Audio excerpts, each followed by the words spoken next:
Добрый день, дорогие пекари! Я рада вас приветствовать на своей кухне. И сегодня мы разберем один очень актуальный и часто повторяющийся вопрос. Почему не получается гребень на пшеничном хлебе? На самом деле я уже делала такой сюжет, причем не на словах, а я прям показывала по этапам, что необходимо сделать на каждом этапе, чтобы гребень у вас в итоге на хлебе получился. Я оставлю ссылку в описании, обязательно посмотрите, потому что нюансов много, и я прям показываю все это по шагам.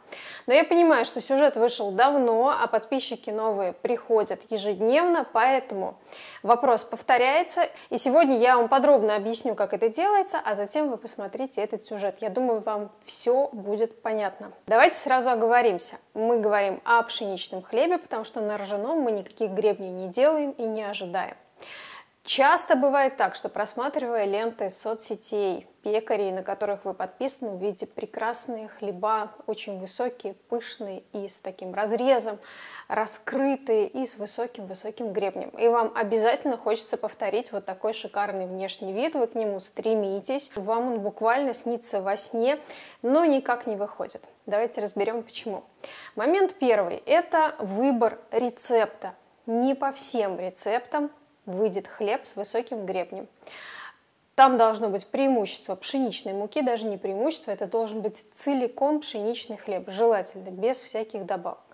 Есть нюансы, но давайте примем за аксиому, все-таки гребень мы делаем на пшеничном хлебе. Второй момент.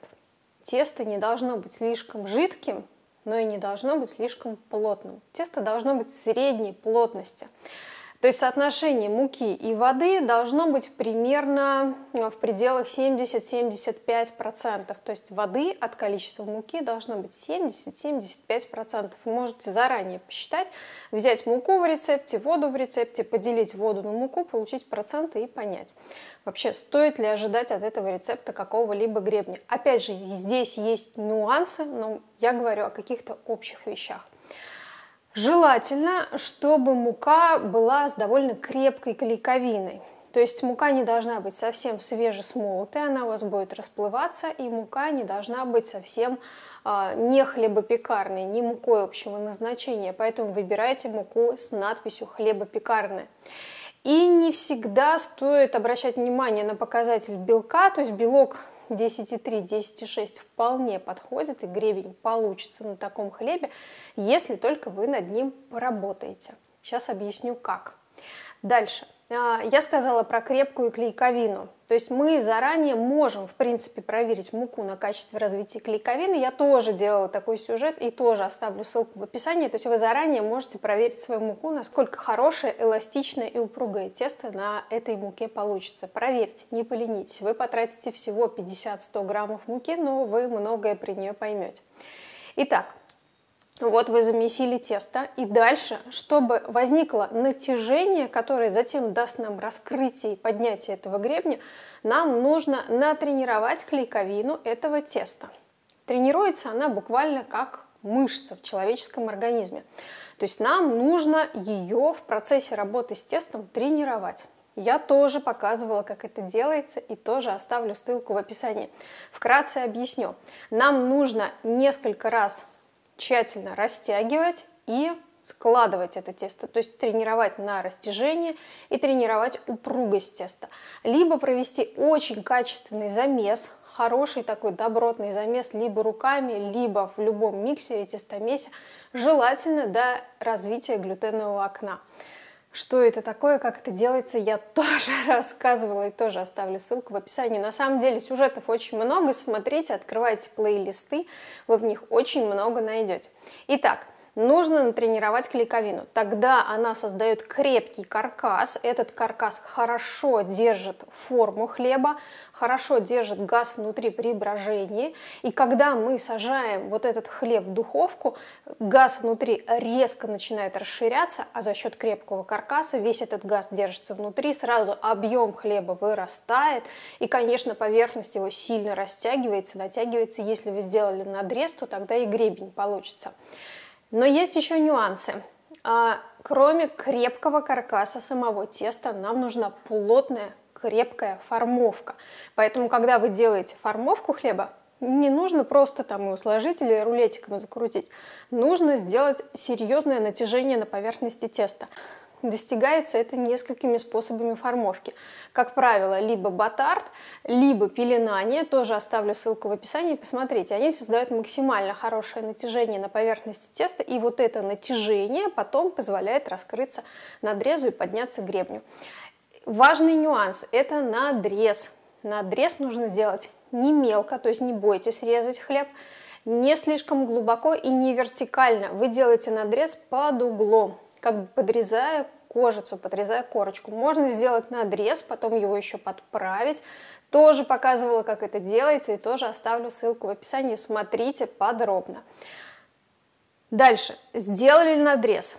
А дальше нужно создать хлебу возможность раскрыться при выпечке. То есть окончательный подъем и окончательное раскрытие и поднятие гребня происходит только при выпечке. Делается это двумя нюансами. Температура и влажность при выпечке. Температура, она должна быть высокая. Смотря какая у вас духовка, температура может быть от 230 до 270 градусов. Все пекут по-разному. Где-то при одной и той же температуре будет гореть, где-то будет бледновато, поэтому ориентируйтесь по своей духовке. Я пеку на температуре 250-260, но при условии, если я пеку под укрытием, под колпаком в своей гусятнице, либо в казане. Если я пеку в открытом виде, на стальном листе, либо на камне, если он у вас есть, тогда температура должна быть ниже, где-то 220-230. Это в первой половине выпечки, минут 15 примерно. Так что не переживайте, если у вас 230 всего духовка выдает, все в порядке, при такой температуре хлеб тоже испечется.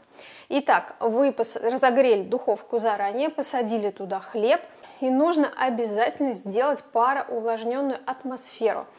С пароувлажнением только хлеб хорошо поднимается и раскрывается.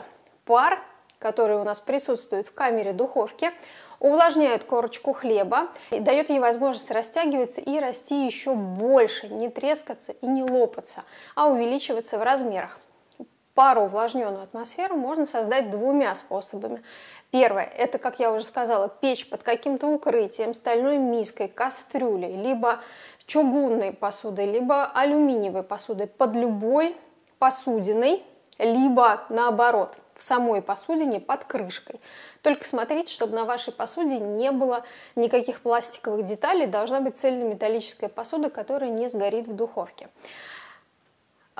Это удобно, потому что сама по себе посуда небольшого объема, и той влаги, которая испаряется из хлеба при выпечке, вполне достаточно, чтобы увлажнить атмосферу вокруг хлеба. И в таком случае он прекрасно раскрывается. И один нюанс: если вы используете толстостенную посуду, ее нужно греть заранее вместе с духовкой. Второй способ, если вы печете на поду, например, либо на решетке, например, на решетке, на стальном листе, либо на пекарском камне, тогда пароувлажненную атмосферу нужно создать во всей духовке, и делается это помещением, скажем так, в духовку воды в том или ином виде. Это может быть мисочка с небольшим количеством кипятка, либо сковородочка, мисочка с кубиками льда. Лед, кстати, более нежно отдает, более плавно отдает пар, чем кипяток. Кипяток дает более сильный паровой удар, но здесь кому что удобнее. Я рассказывала про оба метода, тоже оставлю ссылку в описании, тоже посмотрите.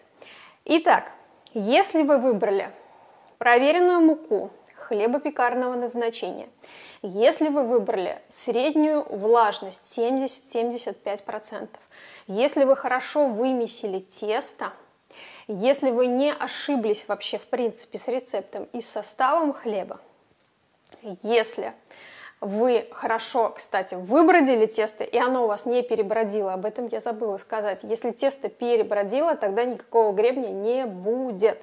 Об этом тоже есть большой эксперимент, называется «Секрет пузатых буханок». Я вам оставлю ссылку в описании, посмотрите.